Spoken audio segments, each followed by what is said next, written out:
blockage. So I'm going to change number 2 here.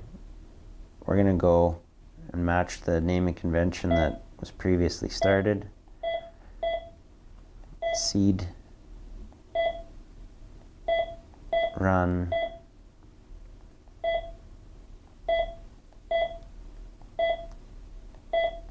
left 2 and go enter. And you see we started naming based on how it was built. Starting on the left hand side, the seed runs are always first.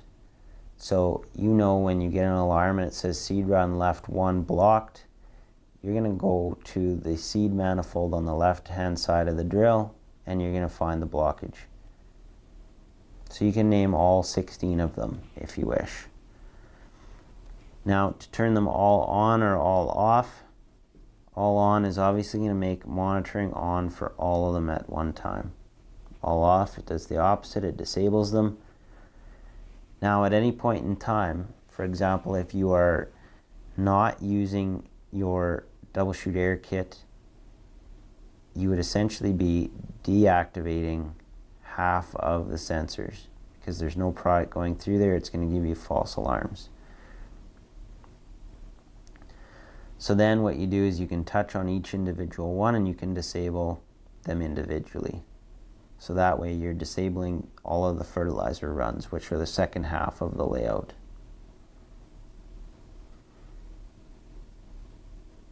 And after those changes, if we hit OK, it's going to change all those settings. Now Topcon has used 2 different sensors in the history of the blockage system that they have been selling. A more recent addition is the Dickie John sensor, and they do operate slightly different, so we have to tell the controller software whether it's a Dickie John sensor on that machine or a Topcon sensor. So if it's Dickie John, that should be selected. Enable live blockage indication, that should always be selected, as it tells you on the go what the details of any blockage alarm are without you having to stop. If that was deselected, it's just going to tell you that there's a blockage and that you have to clutch out to determine which one it is. So typically have that selected. So the blockage tab is all taken care of. Let's go to the sequencing tab. What the Topcon controller can do is individually control each tank separately and exclusively on its own parameters. Tank 1, 2, 3, 4, and 5 are all listed here because we have them all active, and we can actually set up different delays on when they come on and when they come off with respect to the master clutch switching. So typically we're going to have much the same value on all the granular products because they're typically going to act very, very close to the same way. Where it comes in very useful is for anhydrous or liquid if the anhydrous takes a little longer to activate. Let's say 3.5 seconds. What we're telling the controller is it takes anhydrous system 3.5 seconds from switching to be fully applying the target rate. Now, how the sequencing works in this program is everything with the same value is going to come on at the same time, and it treats all these tanks relative to each other. So what the anhydrous tank will do will be come on 1.5 seconds faster than the granular tank. You notice that down in the left, guidance timing. What that's referring to is the timing of that auto guidance clutching switching, where if you see the headlamps first, it's going to automatically turn them on and off. Based on these numbers that we tell it in this sequencing tab, we're telling it takes 3.5 seconds to go full rate. So the guidance timing is going to use that value and it's going to turn that on 3.5 seconds before the edge of the headland. And in that case, the anhydrous will be of tank 5 will be turned on first, so it'll be 3.5 seconds prior to the headland, and then all the granulars will be 1.5 seconds later, or 2 seconds prior to the headland. Now you can have the off time set up totally different. So the granular, in this case, we're going to leave it at 0, just to make sure that it doesn't ever try to turn off too early. But the anhydrous, we know, takes a while to turn off and completely empty out, so we have a value of 3. So what that means is it'll start turning off 3 seconds before the headland, and it should be fully emptied and stopped producing product out of the nozzles prior to you lifting the unit out of the ground. Coverage map offset, what that's referring to is how the mapping shows on the guidance screen as to when the product is in the ground and when it is not. So typically this value is going to be the same as what you are telling the controller it takes for the granular product to get to the ground. So that way it's only mapping really when the seed is actually in the ground. There'll be more detail on the guidance program in further video chapters. The units tab, we already went through that, so all our units are set up appropriately. I'm going to skip over to alarms. The alarms for this controller software are completely configurable, and there are many of them in the software. Each alarm can be set up individually, and any changes can be made to just a single alarm setting. So let's look at master switch off as an example.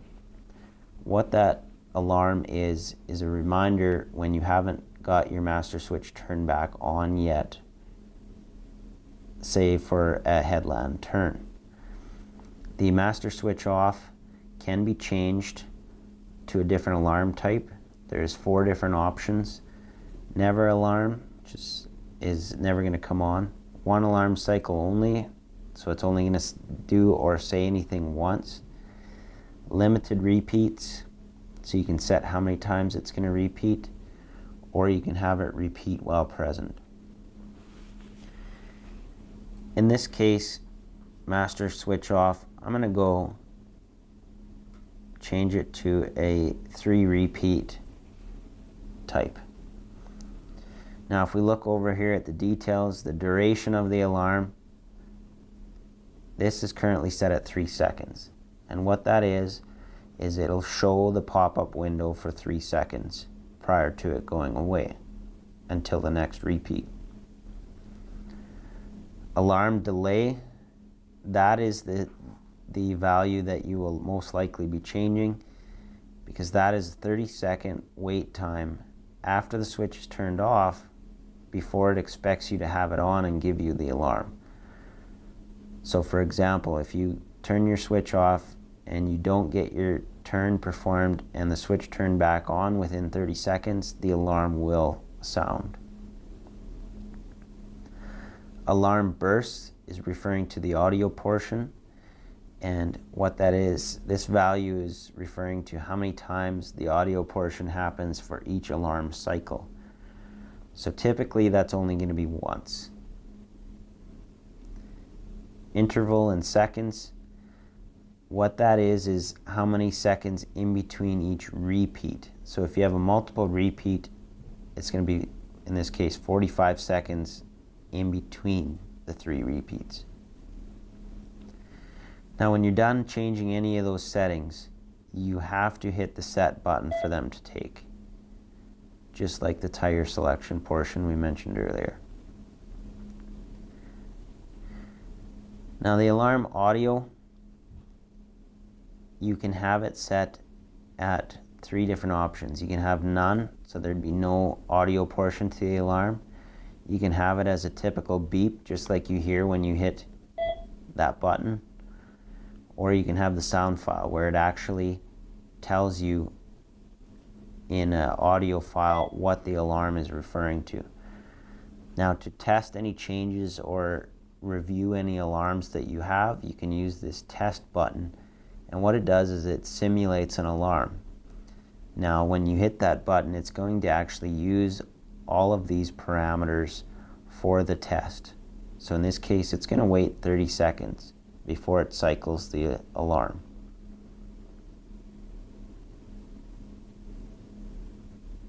Warning, master switch off. So you see the pop-up portion in the bottom. It was a visual pop-up alarm, and then the audio portion of the alarm speaks while the pop-up is present, and it only did the audio portion once. The pop-up was up for 3 seconds, and it took 30 seconds to activate the alarm. Now we will see a repeat in 45 seconds of the same thing.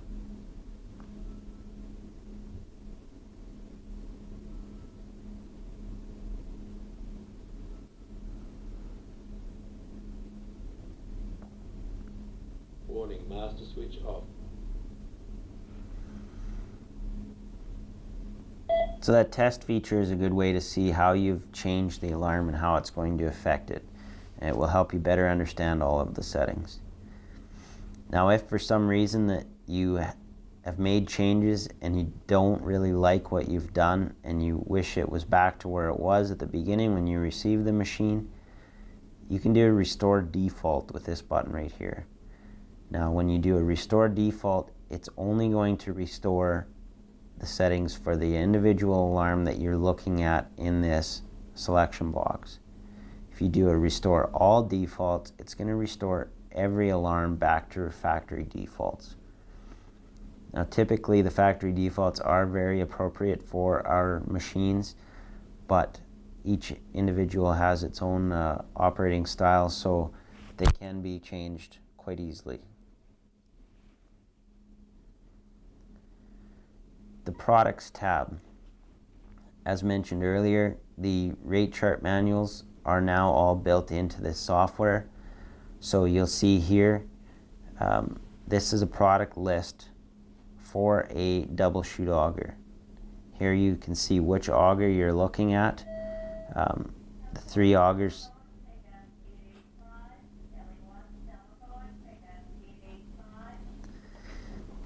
There is a separate product list for every auger. The 3 augers that are options are selectable here. So you'll notice when changing which auger you're looking at, the product list on the left is different. So when you make any changes to the product list, make sure you know which auger you're looking at so that you're making the appropriate changes or additions. So if we wanted to add a product to our single flight product list, make sure we have single flight selected here, and then we go change product list. So this is where we can add a new product. Say for instance we want to seed some peas, and we want to put in the variety name here. Let's say peas, we'll go Goldens.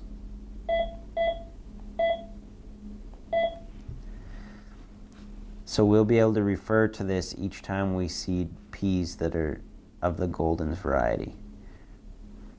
Now, the name is only one aspect we have to enter. We have to actually enter a starting calibration factor as well. So to move the cursor over to the calibration factor entry, we touch in that window and then you get the cursor blinking right there. So to change the calibration factor from no information to have a number, peas are typically a heavy product and they can meter quite fast with a single flight auger. So a good starting point is about 1/3 of a pound per revolution. Now this is only going to be used for the very, very first calibration. That number is not real critical. Just the more accurate it is, the less calibrations you'll have to do before you get it very, very accurate. Now, one other aspect to enter in is the density of the product. Now, you'll remember when we set up units under density, we have pounds per cubic foot. Now, for seed, an easy way to get that pounds per cubic foot value is the calibration boxes on the air seeder are actually molded to be a cubic foot in volume. So if you wanted to fill one of those buckets and measure the weight of it, that value will work directly in this box. So peas, they're typically fairly heavy. What we're going to enter is a 52 pound per cubic foot value as just a guess here. Now, we have all the numbers and names we need in here. So to add this to the list, we're going to go Save to List. Now it asks for a confirmation. You can review the entry to make sure you didn't hit the wrong buttons. Hit yes. Now that product is saved to the product list. If for some reason you had a product in here that maybe you put in this list by accident, it maybe should have been a double flight list, or there's one in here that you just want to clean out just to make it less confusing, we could go select and you can hit remove from list and it'll actually peel it out. But I'm just going to close this for now. My peas were already added to the list. It's going to ask you is it okay to update tanks? Where that would actually get used is if you change the cal factor density that is in a product in one of the tanks, it would automatically change it when you say yes. When I say yes here, it's going to go through a couple confirmations. FOSS, fill tank now. I'm going to say yes this time. It's going to go through this one too, sulfur, just reviewing everything in there to make sure we didn't change anything. I'm going to fill the tank here now as well. And there we are, back to our single flight product list. Now we can review and see I have my peas, goldens in here, and they are in the list now, available to use when we set up the products. You have the option here to back up the product list. This is very useful if you have more than one seeding unit in your operation. Then you only have to add it on one of the Topcon controllers, and you can back up the product list to a memory stick and move it over to the other one, and then you're only entering it once. Now again, your double flight and high output lists are going to be totally different. Obviously a double flight auger has a different calibration factor for the same product as a single flight, even if they were both easily metered with both types of augers. So again, make sure you are certain as to which list you're editing in this tab. The simulation tab, this is really only used if you are ever trying to train somebody with the X20 in your office, trying to simulate in-field activity to do any hands-on training. Typically you're not going to use this page. The other tab, another area where we can affect the audio volume of the X20 itself. So that covers all the options under the options button. Now, when we go to set up the X20 for a new field, we can go in here and we have to tell it what product we're putting in each tank. So in order to bring up the tank details for each individual tank, we touch on the area of each tank, right in the middle where the product level would show.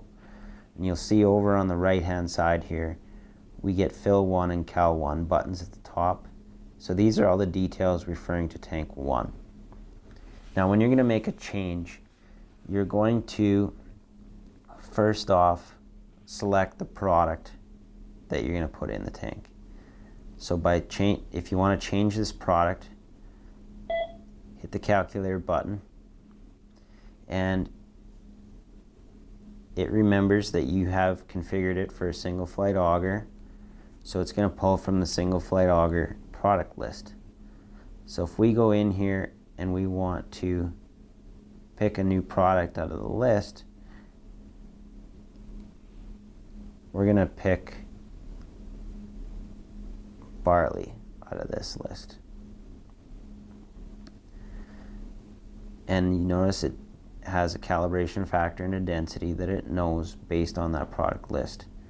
So we hit enter. It's going to do the capacity calculated confirmations here.